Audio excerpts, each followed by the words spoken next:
আজ আমি বানিয়ে ফেললাম ভাইয়ের আবদারে মুরগির মাংসের পাতলা ঝোল গো। পাতলা ঝোল তুমি আমি মুরগির মাংসটাকে লবণ হলুদ আর সর্ষের তেল একটু ভালো করে মাখিয়ে নেব। তারপর রসুন আদা শুকনো লঙ্কা ভালো করে মিক্সিতে পেস্ট করে নেব।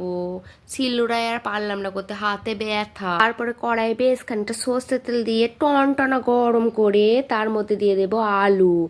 আলুর মধ্যে দিয়ে দেবো সামান্য লবণ আর হলুদ গুঁড়া দিয়ে ভালো করে লাল লাল করে ভেজে তুলে নেব। তারপর ওই তেলেই দিয়ে দেবো পেঁয়াজ কুচো। পেঁয়াজ কুচোটা একটু লাল লাল করে ভেজে নেবো, একটু নরম হয়ে যাবে গো।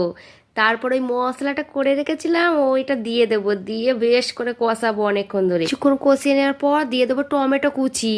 তারপর দিয়ে দেবো ওই গুঁড়ো মশলা, পরিমাণ মতো লবণ হলুদ গুঁড়ো ধনে গুঁড়ো জিরে গুঁড়ো দিয়ে আবারও বেশ কিছুক্ষণ কষাবো। কষানো হয়ে গেলে দিয়ে দেবো তো পরিমাণ মতো জল, যাতে ওই জলে ডুবে আমি খেলা করতে পারি। তোমরা দেখতেই পাচ্ছ আর কি। মাংসটা হয়ে গেছে গো, দিয়ে দেবো এবার গরম মশলা গুঁড়ো। তারপর নামিয়ে নিয়ে দু ভাই বোনে গরম ভাতে পাতলা মাংসের ঝোল দিয়ে ভাত খেয়ে নিলাম, দারুণ।